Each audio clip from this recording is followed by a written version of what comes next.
Brilliant. Okay, so my name's Hanna Diamond, and I'm a professor of French history in the School of Modern Languages at Cardiff University. And I want to welcome you all very warmly to this launch of Robert Pike's new book, Silent Village, Life and Death in Occupied France, which was published last week by the History Press. Now, Rob is an author and historian of modern France, and we first met when he contacted me to discuss his preparations of his first book, another book here, Defying Vichy, Blood, Fear and the French Resistance, also published by the History Press in 2018. A graduate of the University of Exeter, he's had a career in teaching and is now doing an MSc at Cardiff University, studying the protection of Jews in the Limousin.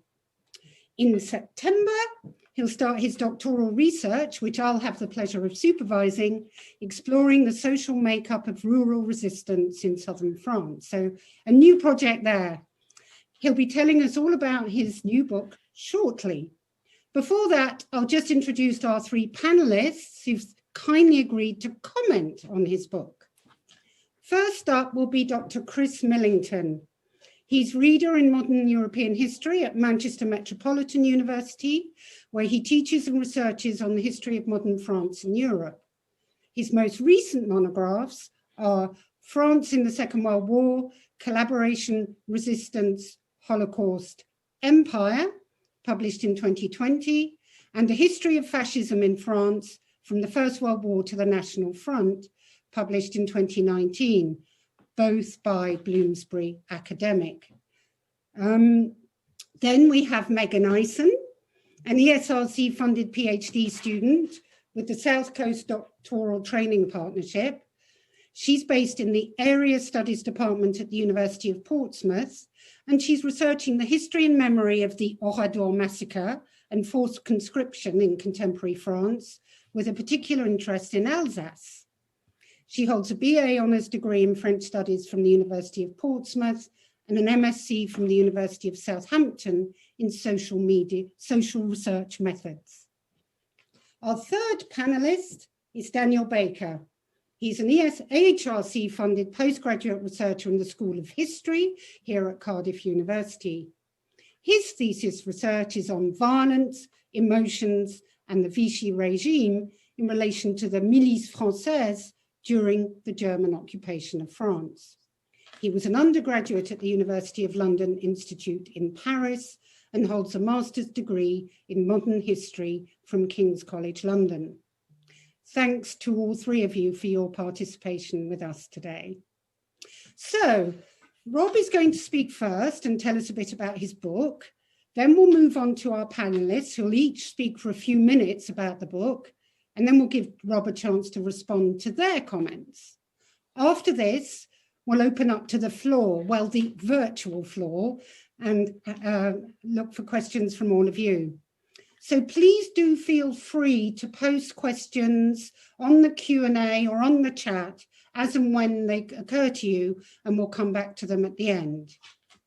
So there we are. Rob, over to you, if you'd like to introduce us to your new book. Okay, thank you, Hannah. I'm just going to try and share my screen.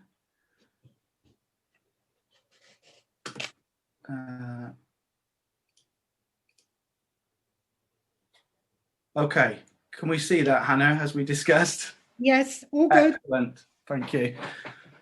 Right, everyone, thank you for attending this evening and for your interest in this book. I'll try and keep it fairly short and sweet so that Megan and Chris and Dan have plenty of time as well. But I just want to talk about 3 points really. Firstly is my association with this village, Oradour-sur-Glane, in the Haute-Vienne. And secondly, I want to talk about how the focus of this book emerged, because it kind of changed as we went along. And then I want to finish by just talking about why I think it kind of is a bit sort of unique, a bit different as a sort of a standalone book, whether you're thinking about it Oradour or not. So let's just start off. I'm just going to concentrate first of all on why I'm interested in Oradour. I first went to Oradour in 1993, and my mother was a history teacher. In fact, she was my A-level history teacher. My parents were Francophiles, so I was always going to be studying French and history. And my A-level project, which I've got here, was about Oradour, and that was my A-level French project. And that's my mum there in the corner of the screen, standing there in the church square. So my mother sort of knew about Oradour. She'd seen it on the start of the World at War, and we knew about the story. Then I was an undergraduate, spending a year in the Dordogne, and I took a friend there in 1997 when my parents were visiting again. So after a long period then, after a career in teaching, I decided to get into writing, and it was while writing Defying Vichy that I decided, I think I wrote a paragraph about Oradour in Defying Vichy, and then I decided that, you know, I kind of definitely wanted to write something about Oradour. And I'm really grateful to the history press, actually, to Chrissy McMorris in particular, sort of said yes to it, because it would have been very easy to say no. So just between my 1997 visit and the next time I went there, which was in about it was at 2018 actually, they built a new visitor centre in Oradour. It opened in 1999, and it's got a kind of a new car park, and it's got a visitor centre, the Centre de la Mémoire, a little museum, and it's very, very close to the old town, the village martyr, but also to the new town, just a sort of a stone's throw away. And it's strange the way they've built it. You're almost on top of it before you notice it. It's very strange, and it's great the way they've done it actually. When I first went to Oradour, you sort of went through a little gate at the western edge of the village, which is actually on the screen there. That was from my 1993 visit as well. That little photograph. They sold postcards and books and, you know, guidebooks and things there. And then you walked through the village, passing the post office and the old station, and as you walked into the village centre. And I'm really glad actually that I experienced both of those things. I was quite lucky to have done both, I think. The exhibition that's there now is great, in the Centre de la Mémoire. It provides good background to the story. But when I went back there in 2018, what really struck me about the place and about the Centre de la Mémoire was this corridor. So this was the first time I'd been there in 21 years. I hadn't seen this before, and this I think was as a result of a project that was conducted there in I think it was 2014, called Oradour Visage, where they tried to put names to faces and find out a little bit about some of the people that had been in the village. This is at the end. This corridor is at the very end of the exhibition, as you're just about to go out into the sunlight of the village. Just a huge effort had gone into finding these photographs, and before these walls were built, the only place you'd see these sorts of photographs was in the cemetery. So I like the fact that now you see this before you actually go into the village itself.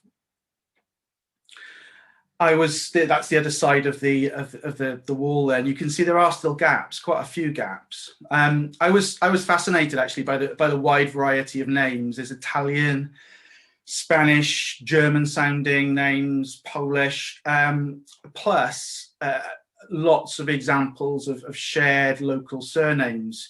So, you know, even outside of the family, the immediate family groups, with the children's faces, you're faced with these links between these families, these local names, Sinon, Desorto, Brandy, Yvonneau, Thomas. And this kind of told me that this was kind of two things. It was an ancient community, but it was also a community which had a mix of outsiders at the time that the tragedy took place. In the old guidebooks, also in the exhibition, I think even in the guidebooks that are still sold there, it's hard to get away from these hard-hitting photographs of charred bodies, which they're hard-hitting, and in a way there's a kind of morbid fascination when you see them. But in my view, they kind of belong behind a closed door, and I don't like the idea that it's this kind of thing that visitors remember. Also, the centrality of the SS Panzer Division Das Reich and their operations in the area, it's quite central to the exhibition, and I kind of wonder whether perhaps they should be less central to this story. After all, this wasn't their village. Their commanders, the people who really were in charge of the operation, never took responsibility for what they did in Oradour. Why discuss them so much? So a couple of things came from this. I made a conscious decision in the book to limit the photographs that showed any sort of destruction. I decided not to include any images of death, and as little as I could of destruction, without having some towards the end to show what had happened to the village. I'm just going to pass on now to the next sort of my 3 points, which is how the focus of my research changed due to a few sort of conversations and encounters. In mid-2018, I hadn't even finished my first book. I was still knee-deep in the resistance. When I went over to Oradour for my first visit in however long it was, I was reading everything you could get your hands on the resistance in that Limousin area, Georges Gangouin and his famous Maquis in the Haute-Vienne. I was fascinated by it, but I went around my ideas to this book in the wrong way. I wasn't well enough informed. When I got home from that first visit, I wrote some letters which were pretty misguided, really, to the directeur at the Centre de la Mémoire, even to Robert Ebra, who was one of the only survivors that I knew anything about, and I'd read his stories lots of times. And I kind of hinted that I wanted to go there, and hinted that I wanted to talk to them about these links that seemed to be appearing in the press about there being, some sort of a link between Oradour and the resistance. And surprisingly now, I didn't get any reply to those letters, and yeah, I can understand why. Because I returned to Oradour a few months after Define Vichy had been released. And I was excited because someone official at the Centre de la Mémoire had agreed to meet me, Sandra Giboin, who's in charge of the documentation centre there. Sandra listened patiently as I sort of blurted out my ideas. I was somehow expecting her to be impressed by everything I'd read. And I think the only thing she was impressed with on that sort of first initial meeting was probably my enthusiasm. She explained to me with patience that there'd been a surge of interest around the time that in 2013, 2014, there had been investigations in Oradour following the discovery of a Stasi document in East Germany. And that had allowed for certain individuals to be tracked down, so members of the SS, foot soldiers, it has to be said, really, who've been tracked down. They've been in Oradour. Plus, there were some usual suspects in terms of revisionist writers who were continuing to churn out these accounts, which were unfounded and upsetting for the survivors and the survivors' families within Oradour. I was treading a dangerous path because, as Sandra explained to me, And as I came to realize, the more I looked into this, there was no maquis, there was no resistance as such in Oradour. Some of the stories that were out there of there being stores of arms in the church or any sort of maquis in the immediate area of resistance links, these ideas, these claims were actually quite damaging, and they kept coming back. The village of Oradour really was just an ordinary village, and as we'll see in a second, it had just been in the wrong place at the wrong time. It's strange I'm putting this book up on screen, but Hallie Rubenhold wrote this book, The Five, and it really influenced me, because Rubenhold, what she did was she took Jack the Ripper away from the narrative of the Whitechapel killings. She concentrated entirely on the lives of those 5 ordinary women, who, through a series of circumstances in their lives, ended up where they were on the night that they were murdered. And I found that angle of her book fascinating. The killer became this footnote, not the center of the story. And I found myself thinking of Oradour and how people had ended up being in that village. I also thought about how much has been written about the Das Reich and the perpetrators of that crime, people like Lammerding and Dickman, you see these names all the time, and about the crime itself, but how little is actually understood about what the village was like beforehand. I went back to Oradour a few times after that, rereading and looking at the panels on the buildings and sort of beginning to piece together what the place must have been like. This is the lower village. You can see the Hôtel Milor. Sandra Giboin, I think, recognizing what I was trying to do, I don't know whether she took pity on me, but she kind of acted as a kind of gatekeeper for me. She arranged for me to see 4 remaining survivors, probably the only kind of survivors, well, definitely the only survivors left. I by then decided that I wanted to investigate the ordinary people and their lives leading up to the what the people there tend to call le drame.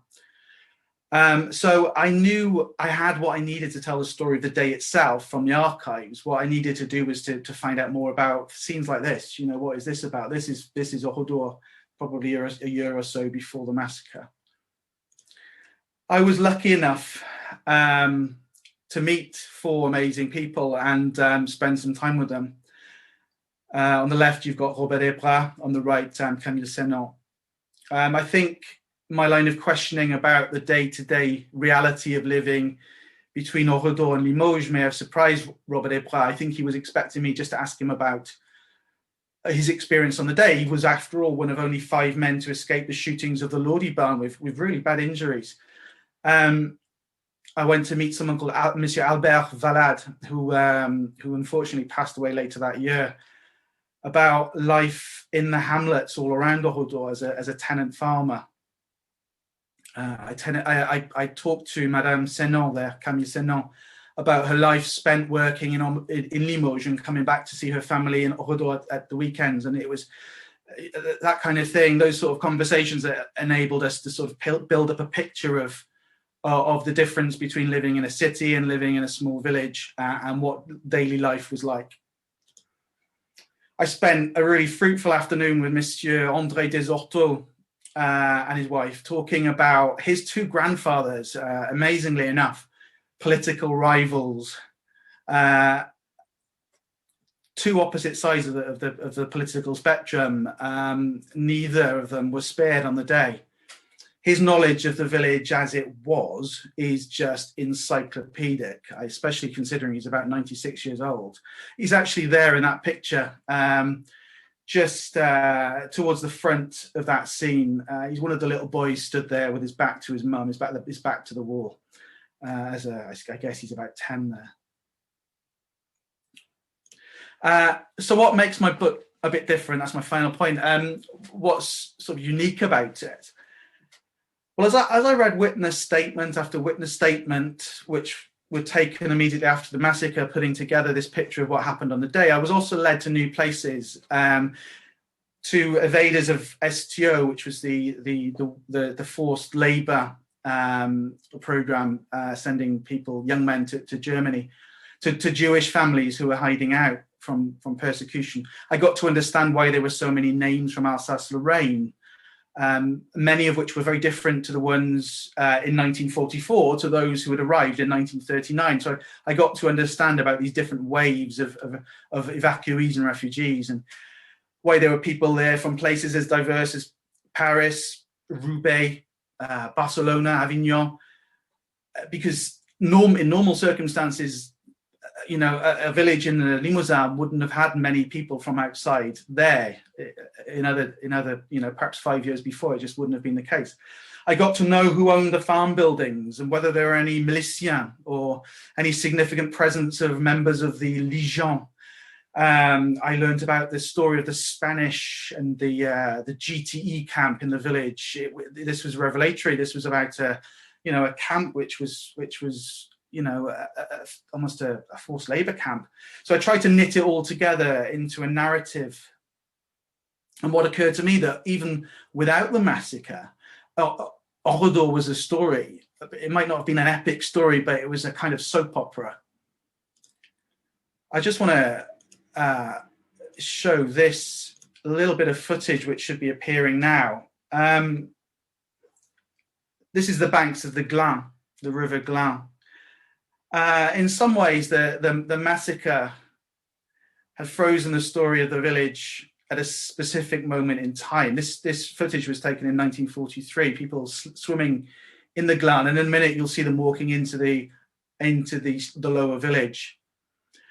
Saturday, 10th of June was such a day. It was a snapshot like this. People had come to shop to collect their décade of tobacco, or they were passing on their bicycles, perhaps to source food from local farmers. I hope and believe that my picture of the community of Oradour is accurate, even if it's just something of a sketch. A lot of change took place over the course of 5 years, from September 1939 to June 1944. Like I said before, there were refugees, evacuees, displaced families, pétainistes, Jewish families, STO evaders, escaped prisoners of war. Farmers thrived in the countryside. While all around, new faces appeared in the village. Children and women arrived from all over France, hoping to escape the bombs expected to fall in Paris, where they did fall, and also Limoges, where they were expected to fall. So, as I said, evacuees from Strasbourg came and left. You'll see there a photo of the Hôtel Milor with a refugee family outside, the Godfran family. One of them is Roger Godfran, the only child to survive the massacre.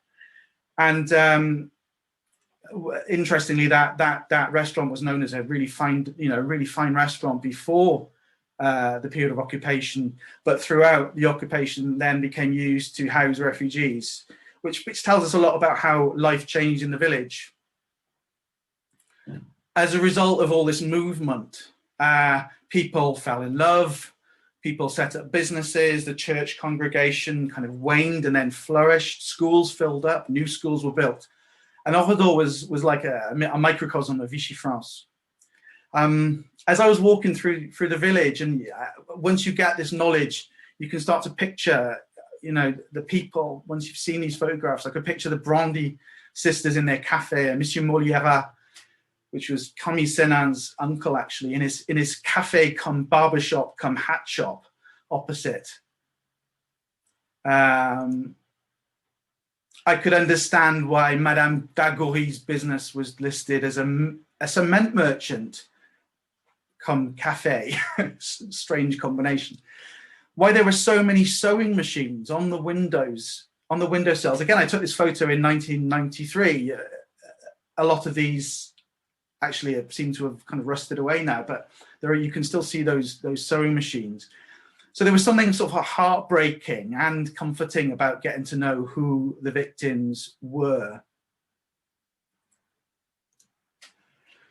What do I want people to take away from the book? Well, I want readers to learn about the challenges and realities of life in occupied France. Whether you're an academic or whether you're reading it because you've been there, or you'd like to understand a bit more if you're going there, perhaps. I wanted to follow the narratives of a limited number of people, as I did in Define Vichy. In the case of Oradour, it also, because I was creating a context, I was finding out about the context of what was going on in the region at the time. It helped to sort of garner an understanding of how and why Oradour came to be massacred, why it was chosen, which, as it turns out, there's no mystery to it really. I won't go into depth on that here, other than to say that if this had not been this little girl in Oradour-sur-Glane, it would have been somewhere else. An order had been given. That's unfortunately the tragic reality of the situation. So just finishing off, I just want to thank people who've made this possible. I've already mentioned the History Press, Chrissy McMorris in particular. I'm not going to go through the whole acknowledgement page of the book, but I want to say thank you to I'm not sure if she's on the call, but Sandra Giboin.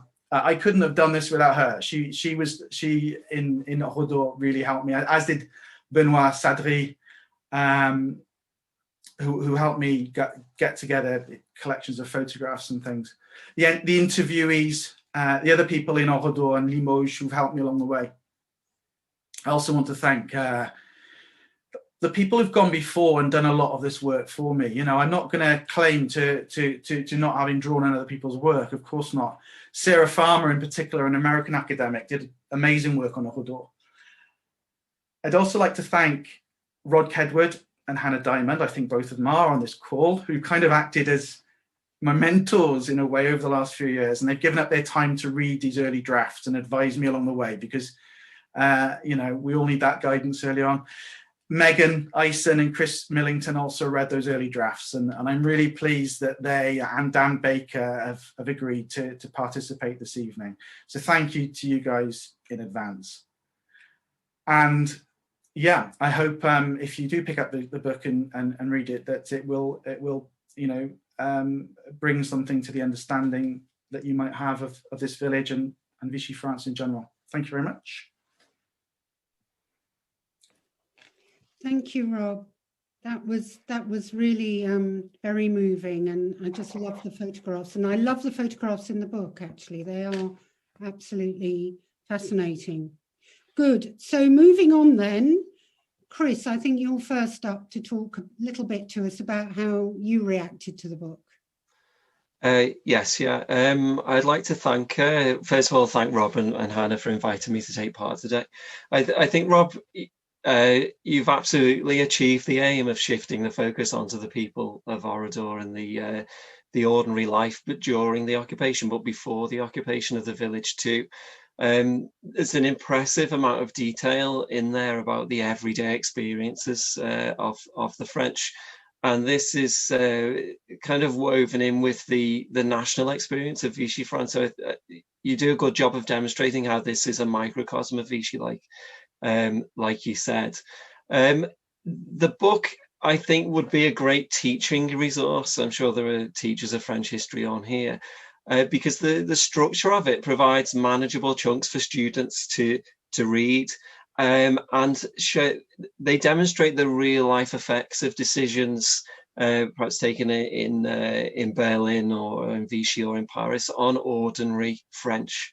And you do cover the whole array of experiences of the occupation, so the invasion, the exode, the movement of refugees, the black market, and the struggle just to survive from day to day, as well as things like anti-Semitic policies and the surveillance of the Vichy state. So it's a really great way, I think, to communicate to students the real life experience of people in Vichy France under the occupation. Now, as I've said, Rob provides a really rich account of life in the village, particularly as well in the decades before 1940. And I think it's a really useful case study of rural life under the Third Republic in the interwar years. So we learn about long-held rural traditions, My particular favourite was the annual fete, in which young men would try to scramble up a greasy pole to win prizes.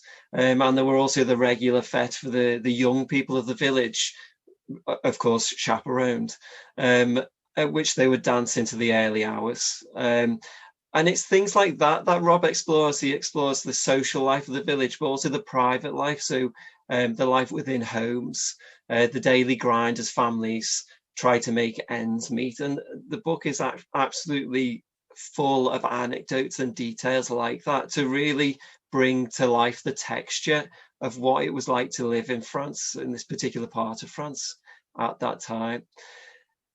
He also shows, though, how, despite these long-held traditions, that France and Oradour was changing in the period before the occupation. So Rob explains how the first tramway opened in Oradour in 1911, which provided a real useful link to Limoges. You could get to Limoges in just over an hour.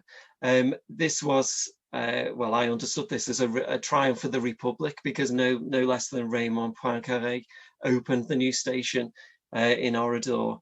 We also see the republicanization of education too, that required the local council to find new rooms for the school children and impose a curriculum that corrected, I suppose we could say, the local dialects into official French. And so for all the ways that we see Oradour as an example of the rural community of families, and this very specific experience in rural France, Rob also shows how the waves of national life washed over the village too. So there are several veterans of the First World War in the village, and we are told about the various injuries and difficulties that they experience in the interwar years. And we might have expected them to welcome Pétain in 1940 as veterans, but as Rob points out, it was not so simple. Probably the most interesting thing for me in the section on the interwar years, as Rob has hinted at, is the emergence of this Franco-French opposition that divided national politics, but within one family in the village. So we have two men who dominated the local political life of Oradour, and as Rob mentioned, each represented opposing political traditions. So on the one hand, we have Paul Desauteaux, who's a right-wing Republican from a long line of mayors of the village, and he himself was mayor until 1914 when he went to serve in the army. And he was then replaced in 1914 by his rival, the socialist Joseph Beau, who remains mayor until the occupation years. But the really interesting thing for me about those two men is that Desauteaux' son fathered a child with Joseph Beau's daughter, and the two married. And I think it's this sort of important social and family detail, family network, that Rob brings out. And this is just one small example of that maybe political histories miss out or skip over, but which had an important effect on the behaviour and attitudes of contemporaries. So he really illustrates how this political drama of the interwar years could be a family drama in Oradour, and who knows how many other places as well. I also like how we learn about the reaction to the defeat in 1940. So we're told that of course the men were sad about this. They were lethargic. They were apprehensive about being uprooted from their families. We also learn about the arrival of refugees in the village, and I was struck by how strange it must have been for the people of Oradour to be welcoming the Wolf family and the Neumayers from Alsace. And then we learned that the war of 1940 sort of ended with a whimper in Oradour. So Robert Abra just says it just happened like that. It was over. And no sooner had the Alsatians left than the Mosellans arrived. And just to then move forward into the occupation and to return to the political side of this story and these two men, Desoto and Beau. This division from the interwar years in this family and in national life, of course, carries on into the occupation. So Desoto throws himself in with Paytanism, while Beau effectively is removed as mayor in 1941 for secretly supplying refugees. Something which, interestingly, Rob, you write, Andre Desoto, the grandson, considers to be an act of resistance by his grandfather. And it's just that detail, his grandfather, one of them he may consider to be a resistor, the other, by some people's standards, will be considered to be a collaborator. And there, again, we have a family split, like France, between left and right, between dissent and Paytanism. And that's the most brilliant thing, I think, about Rob's book, is that it's just that sort of real life quality that makes a historian like me, or provides a historian like me with lots of stark realizations about the period, about which I thought I knew a great deal. So congratulations, Rob, if I haven't said it already. And I'd like to end with just one question. So as an expert on Oradour and the author of what is certainly the most definitive account, what do you think there is left to do on the topic? Where might research go in the future? Thanks, Chris. Well, we'll get Rob to address that when you've all spoken. But yes, certainly I'll be very keen to hear the answer to that. Okay, moving on. Megan, you're next up to talk a bit about what you thought. Thank you, Hannah. Yeah, and just echoing Chris, thank you so much, Rob and Hannah, for inviting me to talk today. I'm by no means an expert, but I'm very interested in this topic, and it does cover similar themes and questions to my own research. So it's a really nice conversation to be part of. Yeah, so as Hannah said, I mainly work on collective memory of the Oradour massacre. And I think because quite a lot of us on this call tonight are also interested in, kind of French historiography and collective memory and history of the war years, I'd like to provide kind of my thoughts on kind of the contribution Rob's book makes to existing literature on Oradour, and kind of the field as it exists at the moment. Yeah, which hopefully will contrast with Chris nicely, kind of looking at where we can go in the future as well. Yeah, so I really love the fact that, Rob, you wrote a book about the people of Oradour for the people of Oradour. I'm going to echo Chris slightly here in the fact that I really appreciated the really rich detail you gave about the pre-massacre years in Oradour. When we talk about Oradour, you just think of the 10th of June 1944. So what you actually did, particularly in part 1 of your book, is actually paint a really light, sunny, breezy picture of ordinary life in an ordinary corner of France, covering a really long chronological time period, from the 1789 revolution you mentioned, the Third Republic, World War I, the interwar years, World War II, the Exodus, kind of evacuation, Alsace-Lorraine, refugees arriving, Spanish refugees, the National Revolution. You cover so much. But you take this really nice chronological approach, which just shows ordinary people living ordinary lives. You do kind of have the drama, the tragedy of Oradour inherent throughout that account, but you really do give a good contribution to the real lives and voices of the people, letting them really shine through. And actually, I found kind of you called it the long road. I thought kind of this long road to the 10th of June 1944 actually really reminded me of kind of the long and winding road to nationalism of Eugene Weber, in Peasants into Frenchmen. It's just this really in-depth, rich, detailed account of what life is like in kind of Third Republican France. So I really enjoyed having that additional information about an area I'm also researching. But of course, obviously, Silent Village is about the massacre.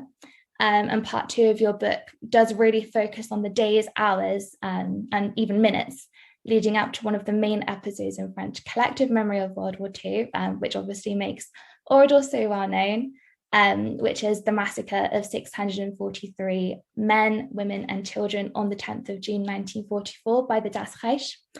And actually, I'd like to emphasize 643 victims here, because one of the really important contributions your book makes is the fact that, this is actually quite new information.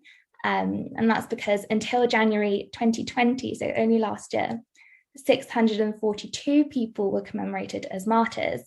And in fact, the forgotten 643rd was a Spanish woman, which you raise yourself in your book, I think also raises really important questions about the exclusionary politics of memory in modern and contemporary France today.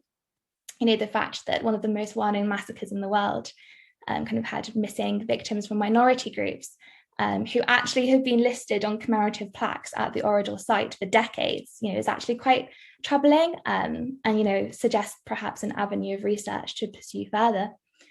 But yeah, just staying with section 2 for a moment, I think, Rob, this is one of kind of the highlights of your book for me. I've read a lot of literature on the Oradour massacre, of course, and actually there's kind of a pattern for talking about the massacre normally. Authors tend to take it hour by hour, minute by minute in this kind of very regimented structure, simply recounting what happened, normally using testimonies from the Bordeaux trial or displays at the Oradour Museum. But what you do, which is so original, is explain what happened in great depth through the eyes of the people who hid within or looked on or tried to flee from the burning village. That's really, really raw, real accounts, which I think just makes your book really original compared to what's currently on the market for the Oradour massacre.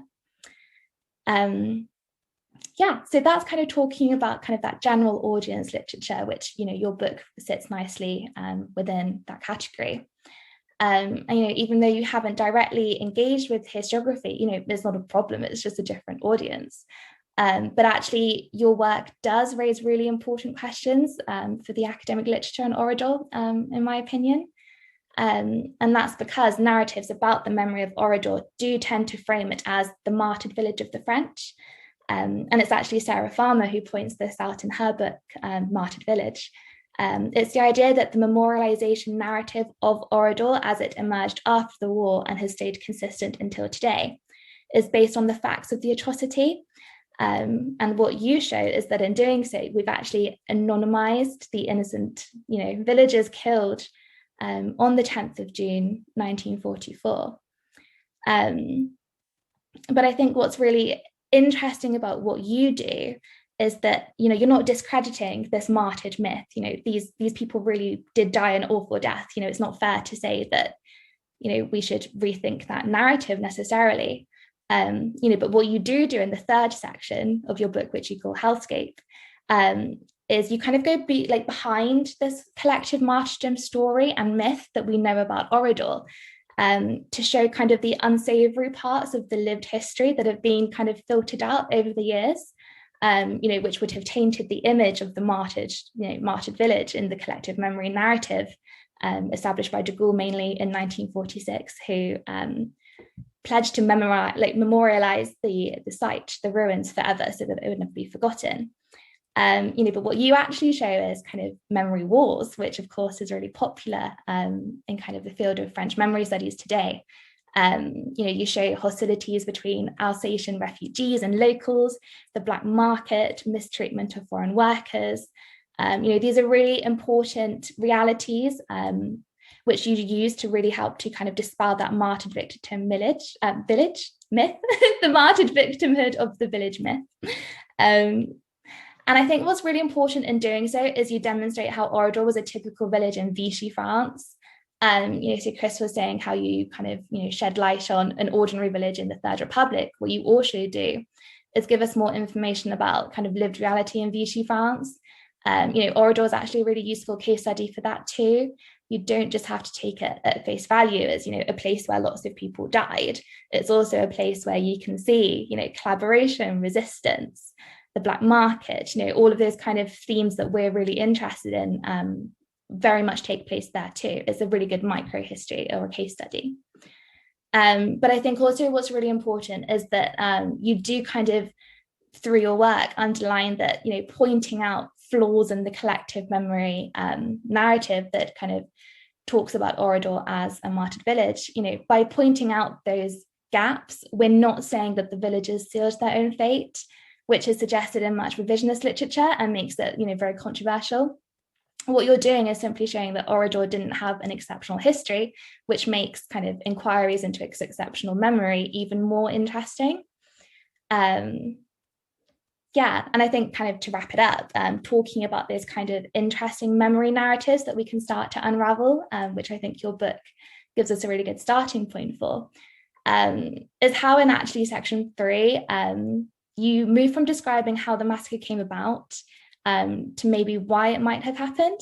And that's a very difficult topic to approach in Oradour, and it has generated lots of kind of controversial books, graffiti, etc. on the subject. And what you do is use kind of testimonials and oral history interviews to basically show that there is no evidence for any claims that people make about the massacre. It's just lots of accusations and rumors and kind of, backstabbing, which I think links back to the Vichy years really nicely. That kind of, it's just a real village, it's a real place. But I think what it does do in doing so is it shows this kind of difficult position we're in, whereby the martyred village narrative, we know there's flaws in that, and it would be really interesting to start to deconstruct it. But actually, what sources do we have to do that? Because in your third section, it is basically rumors. There's a lack of material evidence to prove Oradour, to prove anything about Oradour, essentially, whether it was in some sense having people on the ground locally involved in collaboration, resistance efforts that could have provoked the massacre. Again, not meaning it was justified, just saying simply what could have happened in a different way. We don't have any sources. So I'd like to end by asking you a question, which is, I know how important working at the Oradour site was for your research. And what's really great about that is, you construct your narrative at Oradour rather than simply about Oradour, which is, kind of the martyred village narrative.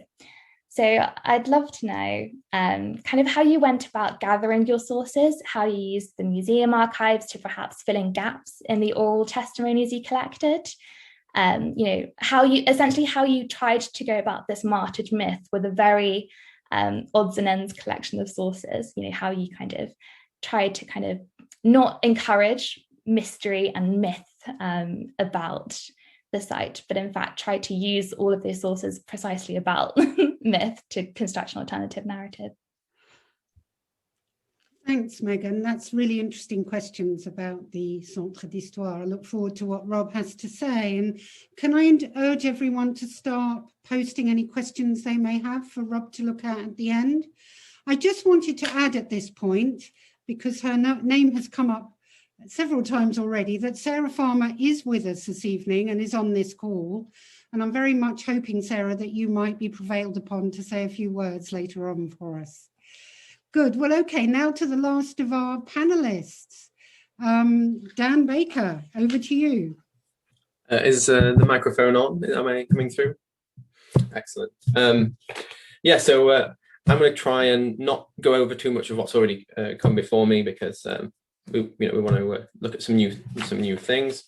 First of all, let me say thank you to Professor Hanna Diamond, to Cardiff Lang, to Dr. Russell Mead, and also thanks to Rob for sending me a copy of your book, which unfortunately was betrayed by the French post and has not yet arrived, but I was able to read digitally, so thank you very much. I'm looking forward to proudly putting it on my bookshelf. Now, what I thought was really interesting about your book was that it wasn't actually, the majority of the book wasn't actually about the massacre, and I wasn't expecting that, which was actually quite a nice surprise. You start, as we've mentioned, right in the Third Republic, which was really refreshing.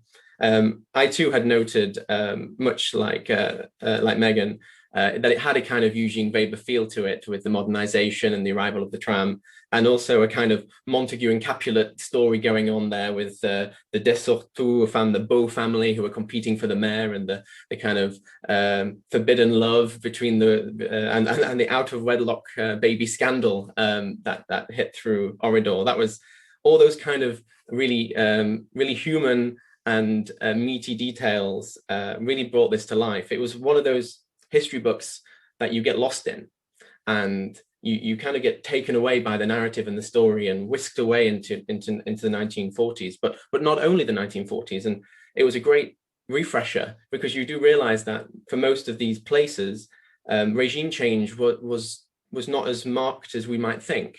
Like the dual ferry laws arrive, and with that, education, the Popular Front, the Third Republic, there's a lot more continuity than we might think. And that was really refreshing to kind of see how France around was evolving, and how Oradour-sur-Glane kind of was in the center of your book, and kind of just adjusted itself almost like a river. It was really quite nice to have that all kind of refreshed once again. And then with the advent of the Vichy regime, and you get all the awful emotion of mobilization and war, and you talk about men crying in the streets, and Robert Hebras, who says that his mother was just beside herself, disconsolate, because she knew she had two brothers who would have to go. And that made me really stop, and you kind of brush over these details sometimes when you're reading them in a kind of political narrative, but when it's down on the ground with the human, you realize that actually a call to war must be terrifying. And you can really feel the emotion of the people in Oradour-sur-Glane. And that was really nice. I really like those kind of anecdotal but vital parts of this story. And as someone who's always on the lookout for emotion words, that really stood out to me, that you really had got the human emotion in this book. And then you go on and you talk about the boredom of the phony war, and the reaction to the Spanish Republicans who are fleeing Franco's Spain, and STO and the Relève, and all these things which are having massive effects on normal people's lives, which we can sometimes just footnote as if they're nothing, but they are having fundamental differences in people's lives. And you really brought that color out of people who are trying their best to navigate what is an incredibly difficult time. One thing I really liked as well is that you did tackle attentisme, the act of not collaborating or resisting, which obviously was more widespread than most people want to admit. And historiography tends to focus on one or the other. And so it was nice to see you focusing on attentisme, and talking about Camille Sénon, who's kind of most people were in the middle, who remained spectators, and they were just normal people, as we've kind of highlighted, doing their best to navigate this time. And there was no expectation of heroism, and we should never really expect contemporaries to be heroes. Most people were just doing their best to get through it, and you really brought that to life. That was really, really great reading, and so colourful as well. And one of my highlights as well was the stolen youth, just during the Vichy years, with the bal clandestin, the clandestine balls, and the photograph, and you have like four couples all basically holding each other as if they're going to waltz, and smiling. And when you contrast that with the theme of this book, which is a massacre, it really was a juxtaposition which highlights the cruelty of this massacre, and that was just a moment that made me pause and think, yes, we need to remember that this is about a massacre, about the 643 victims on the 10th of June 1944, and that juxtaposition really hits home, and I think that makes this a really compelling piece of history to read. I really did appreciate as well that you focus on the how and not the why, and that's a really refreshing way of approaching the book. Exactly what you said at the beginning, with the killer was in the footnote, and you can really see that you achieved that goal of making this was not about why did it happen. This was just Oradour was happening, and then this happened, and you really managed to put Oradour-sur-Glane back on the map without it being about the massacre, and that was really nice. It was because this was not a place defined by the massacre by definition. It's only been defined by the massacre since it took place, evidently. So I really like that. It kind of gives Oradour-sur-Glane almost a identity again, and that was a really good part, a really compelling part of the book. And you definitely got the ordinary people, the detail. It made me think of the famous Mark Bloch quote about the good historian following the ogre, being the ogre following the human flesh. And you really did follow the people and their networks and their friendships. And it was really, really good reading. Moving on to the part of the book which is most relevant to at least my research, which is on violence and the milice, was Hellscape, which was exactly as you described it, hell. It was pure hell, not to read, but the descriptions that you gave of the massacre were, you let the history talk for it, or speak for itself.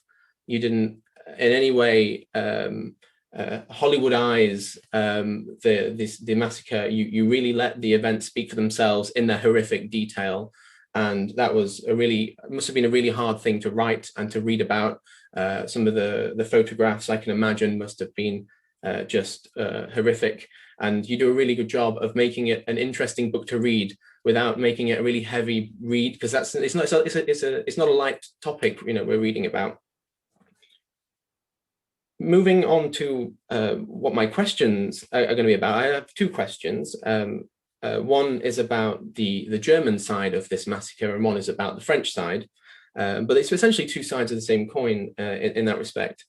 The first one is, it was great to see some Anglophone scholarship on the milice, and to see how they kind of are weaved in with the Gestapo and the Das Reich.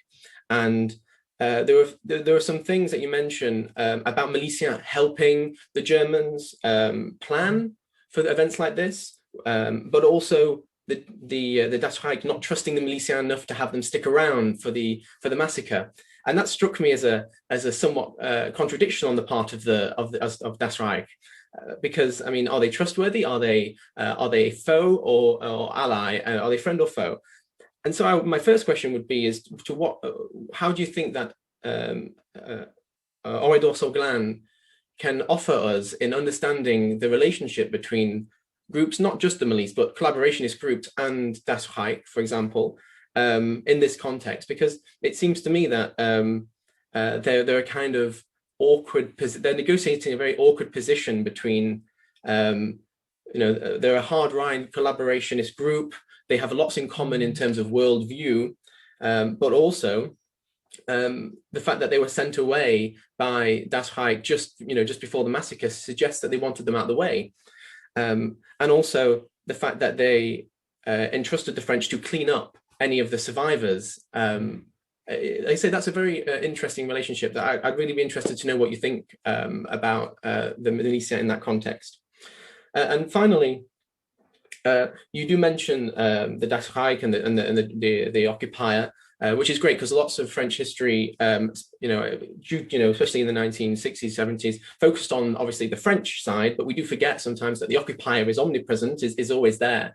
For example, at the beginning of your book, your diligence allows you to dispel some of the myths about the Germans, notably that they might have got the wrong Oradour, and the fact that you were so diligent in looking up their research on the area and getting to know the locals meant that you could quite reasonably suggest that they probably didn't get it wrong. They knew the area quite well. They knew how to read maps. They had people helping them, and also you suggest the milice might be helping them as well. So that was really good.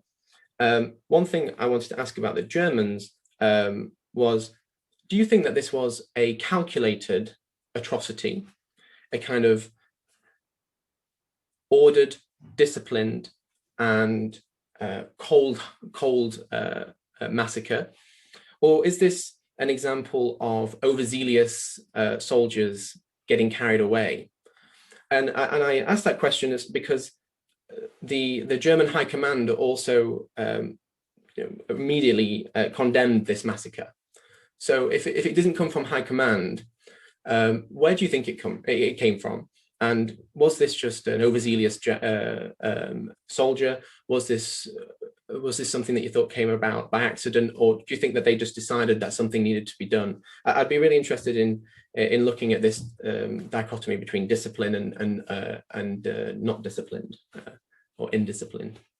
But yeah, thank you so much for an insightful read, and for putting the identity of Oradour-sur-Glane kind of back on the map in other ways that aren't defined by this massacre. And yeah, thank you very much. It was great to read, and thank you for the invitation to comment. Thank you, Dan, and thank you to our three panelists for those really poignant and insightful comments. So Rob, can I call on you to address some of those questions they had to ask? We've got some really, really interesting questions appearing now on the chat and on the Q&A. So if we can make sure we leave time for you to address those as well, I think that would be brilliant. So over to you then. Okay, thank you. Yeah, thanks all for those really nice comments about this and the questions. Yeah, I mean, I'll say what I think. You know, whether everyone agrees is another question. But we'll come to Chris's first. Where's the research going in the future on this? Now, I mean, Meg's already going down that road, and she's taken this forward in terms of talking about her research sounds great. She's talked you through that, and about the memory aspect is kind of in a way a subject which I obviously don't approach so much in my book, but I'm not quite ready to move on from Oradour yet. I don't think I ever will be, but there's a lot that hasn't gone into the book. I'd like to do some, perhaps supplement with some blog posts as we go along. I mean, that's kind of just what I've already got. In terms of what is still left to explore, well, I mean, I haven't really gone into any of that attribution of guilt stuff. The who gave the final order. We had a 1953 military trial, which I did discuss with Monsieur Bras and Madame Senon, because they were all witnesses, and they were invited to the 53 Bordeaux trial. They were given 10 minutes. They were told, say what you've got to say and then get out of there. They couldn't sit in on the tribunal at all. And the people who were really in charge of this, who really gave the order, they all died in their beds, almost protected back in Germany. And I think there's something to look into there. This European détente that went on afterwards and actually led to some really bad feeling between people in the Limousin and people in Alsace-Lorraine afterwards, which I'm sure Megan will be looking at as well. So there's that side of things. There's all the afterwards, which I think has got a lot. There's a lot of research to do there, and I know there's a lot of material in the archives, which it's there waiting to be looked at. I also think, for me personally, where do I go after this? For me, it's about those specificities. I've looked at how Oradour had its own kind of specifics, and I think we've got to be careful not to overgeneralize. Sometimes we talk about the milice, as Dan was mentioning, and we think about these, every village having a couple of milicians and stuff like that, and as you'll find out, no one in Oradour had seen any German soldiers or anyone in the milice in the village. So I think there's lots of generalizations that are made about Vichy France, and I don't know if you'd agree with this, but I think there's a lot of specificities between place to place.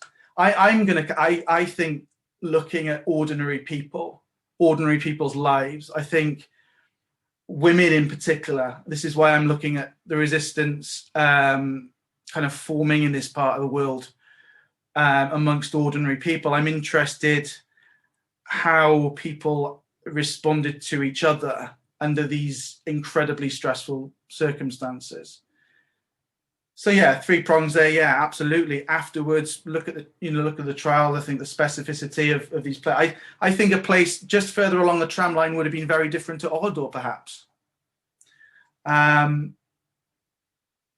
So yeah, I think there's still a lot to do, and there's a heck of a lot of documentation in the archives that is pretty much untouched as far as I saw.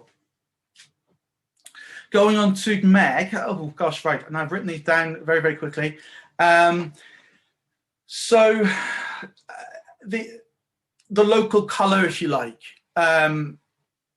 you said about filling the gaps, and kind of what were the sort of sources. I've mentioned Sandra already, Sandra Giboin. I don't think she's on the call, but she really guided me. So you know, the Archives Départementales, you've got all the documentation, but really in Oradour itself, in the Centre de la Mémoire, they've got this probably not that big, but a fairly significant archive there. And there are things in there. There's for example, I've just made a little list. Letters. I didn't, you know, the stuff about the family from Roubaix, or the friends from Roubaix, all came from letters. The stuff about the Villager family, I know Hannah, you mentioned that to me before. The family that survived in one of the farms, that all came from letters, personal letters written afterwards. Then you've got things like a girl called Maria, what was the, Marguerite Simon. Marguerite Simon was a 13-year-old girl. You know, there's boxes of her correspondence that she'd sent to her mother, who'd sent her there. She'd sent Marguerite to Oradour, and Marguerite had written back to her, and we had his school books and things like that. You know, that kind of stuff was held there. Sandra led me to these kind of things. She led me to the documents drawn from the fire, if you like, the Pined family, the Jewish family, and you know, these identity documents from these Jewish families, and then accounts written afterwards. There's files there, you know, family files that have been put there, and no one's really had a really good look at them yet, as far as I can see, from a point of view of, well, let's try and not worry about the massacre so much. Let's look at who these people were. Why were they there? It's a bit like Hallie Rubenhold and her 5 Jack the Ripper victims. You know, what brought these people there? So I think, yeah, for anyone going to do more research, I would definitely try and use some of those material objects. Yeah. You know, sketches that Jean-Henri had made of his wife, and now Jean-Henri was a guard at the GTE at the camp in 41-42. He'd met his wife, who was actually a refugee in Oradour, and they got married. Then they'd gone away and lived in Paris, and they were back there for that one weekend. You know, I would never have known any of that stuff without going into Oradour and into their archives. And Sandra, you know, directed me to that stuff. Just going on to Dan.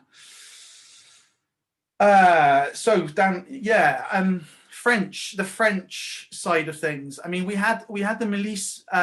You'll see in the witness statements that, I think you mentioned the word to me before, Dan, un bruit. There was un bruit, you know, a kind of a noise going around, and you can see a lot of the rumors that were happening afterwards, in the months afterwards, about what had happened and why it had happened. There was a lot of talk, he said, she said, which is all there in the archives, about blaming people. Oh, but it must have been the Ruby family. You know, they were known for being collaborationists, or the Barthélemy family, and then we work out, well, actually, do you know what? They were killed as well. But they didn't know this at the time, as they were talking about these families. They didn't know that they'd all died because the lists hadn't been established. So you have these ideas that there must have been milicians involved, or there must have been French people involved. Actually, there probably were, and you picked up on this. There were Filiol, Someone called Jean Filiol had his group of milicians in Limoges, and they were generally nasty pieces of work. I don't think that they would have known that there was going to be a massacre. I think they probably would have been used for information about this area. That's my own opinion, though. We'll never know. Funnily enough, all the records went up in smoke. But I think in terms of them being questioned about where is an easy place to surround, which is away from any local Maquis units, yeah, probably. And beyond that, as you said, they were sent away on the day. If they'd been there, they probably would have been a bit of a hindrance to the Germans, So I think they were sent away. So, and we got to be. You mentioned the relationship with the Germans as well. I mean, these milicians, as far as I'm aware, really they were dealing with the Wehrmacht until the SS Das Reich arrived. Now, the Das Reich only arrived a couple of days before Oradour happened.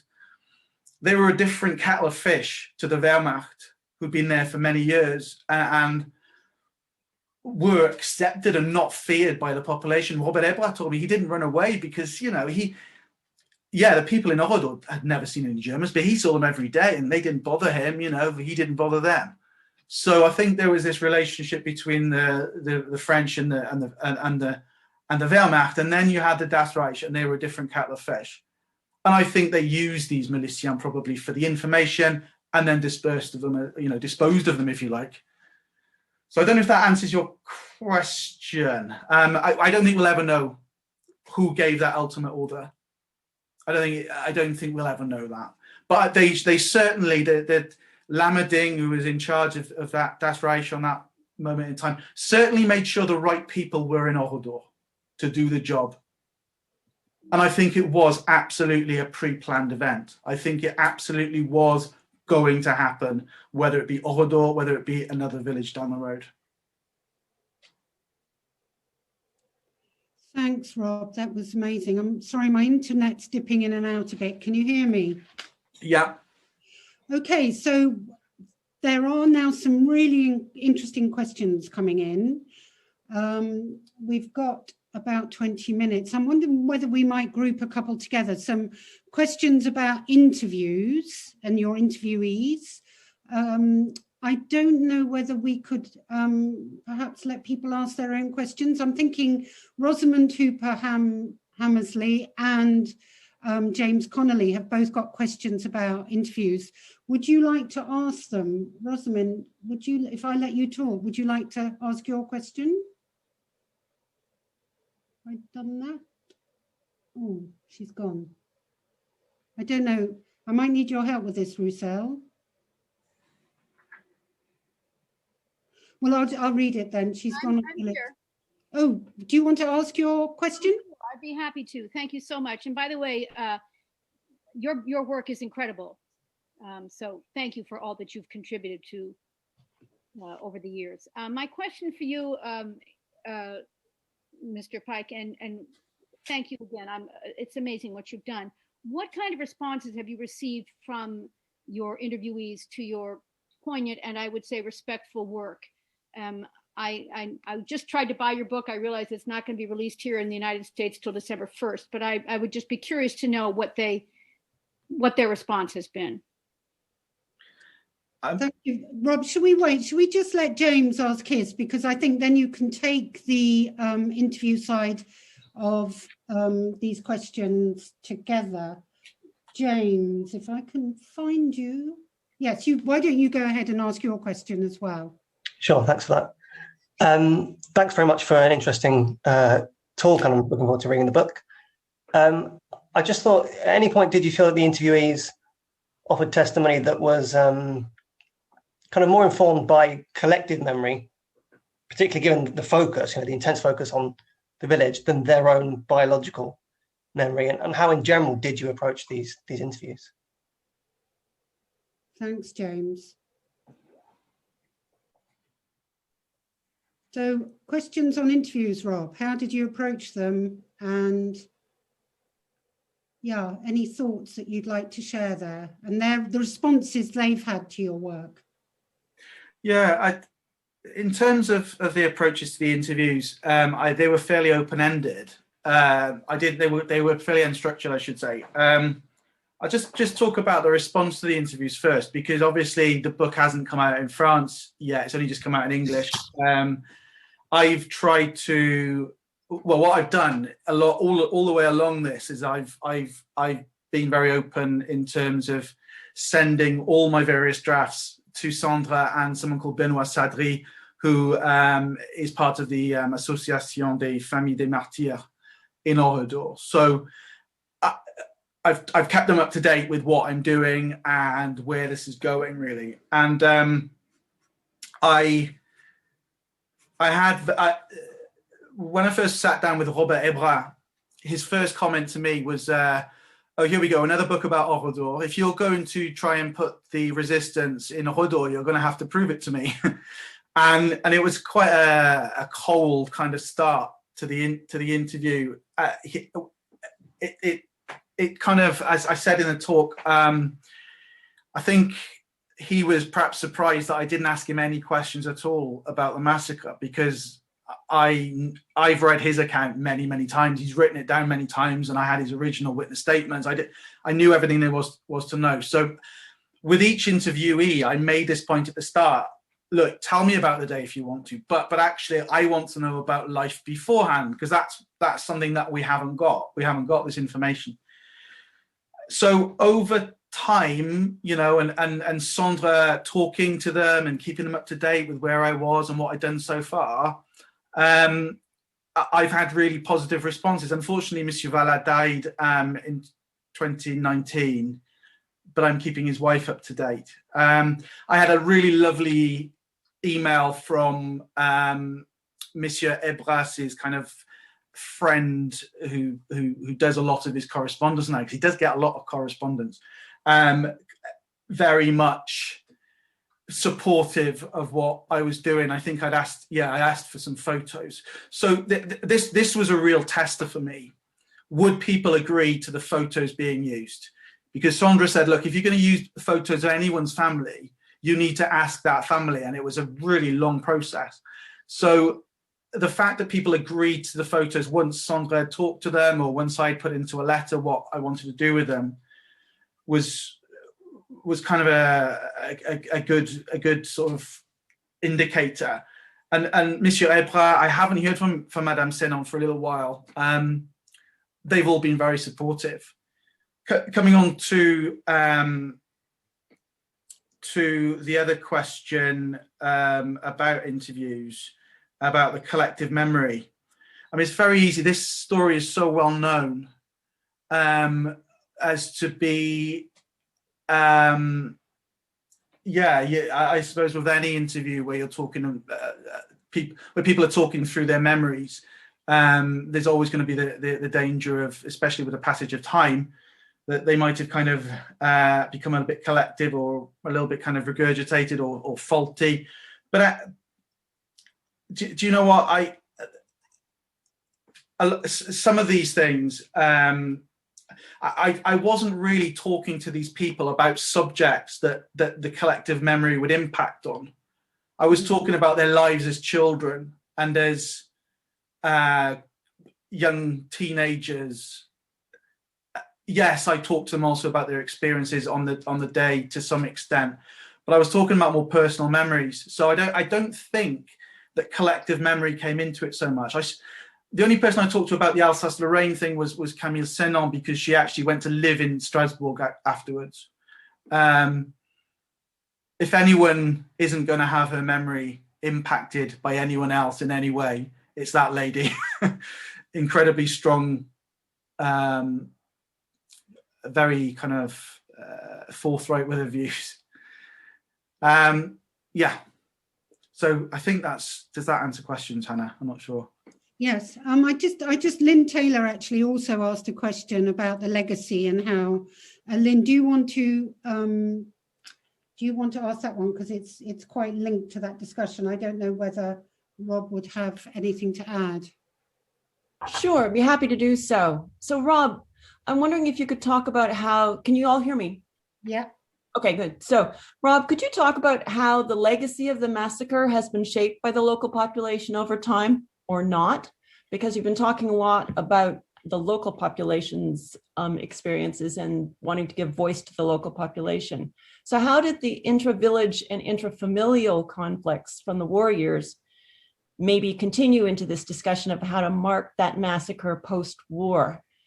Basically, how much influence has the local community had in shaping the way its history is remembered? Yeah, it's an interesting one.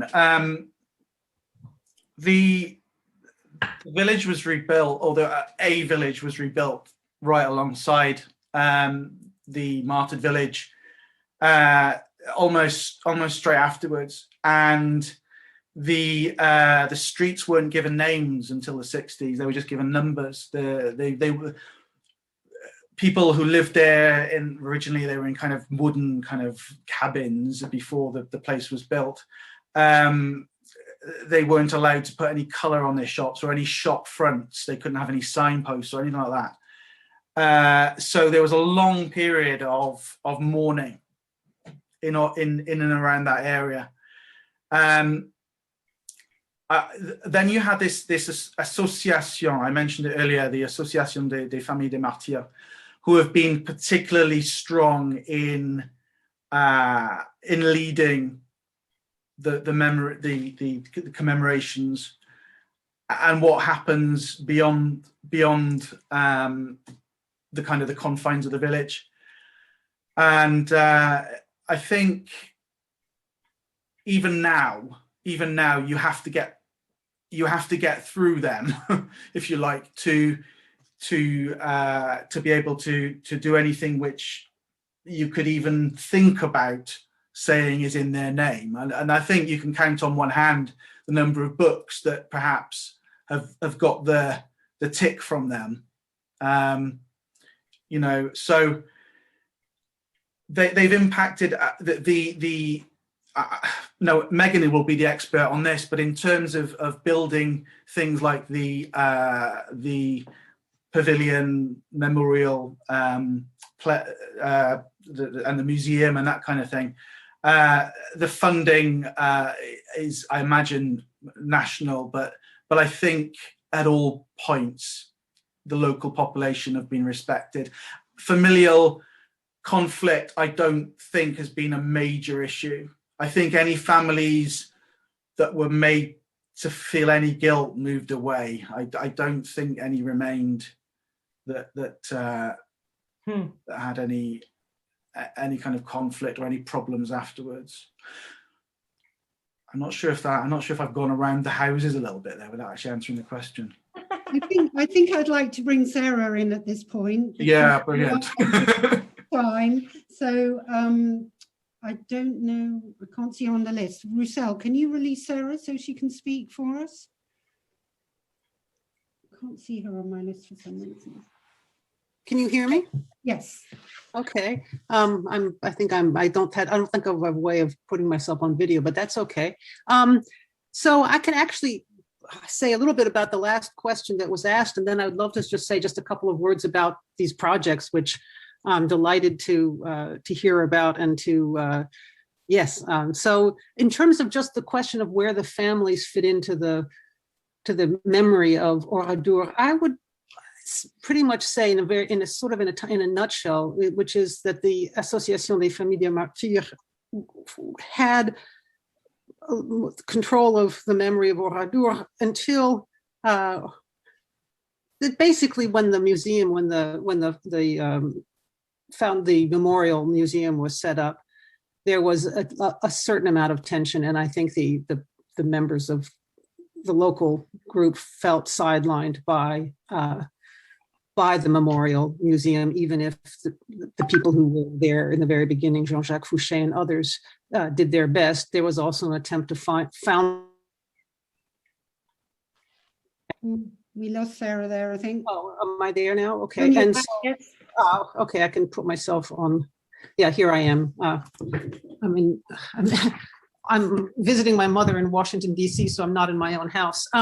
So I'll just say that I don't think it's been trouble-free, and there was a certain amount of feeling on the part of the association that they were being pushed out, and to some extent they were. I mean, to some extent things have been handed to with a more professional organization, and Sandra Guiboin has done a terrific job on navigating that relationship. But I guess I would say that when they had kind of exclusive, or wanted to keep exclusive charge of that, they no longer do. Yeah, I guess I would leave it at that. Yeah, it's very exciting to hear about these projects, and I have a lot of, they bring up memories. It's interesting because when I went to Oradour, I was trying to find out what happened after, and there was nothing about that. And in doing that, I talked to people that Robert has mentioned, André Desorteaux and others. And one of André Desorteaux's fervent wishes was that the life of the village beforehand be remembered, and he was doing everything he could that would happen. And I'm sure that Robert's work and Megan's as well is something that he's very glad that he's lived to see, because it was something that really mattered to him.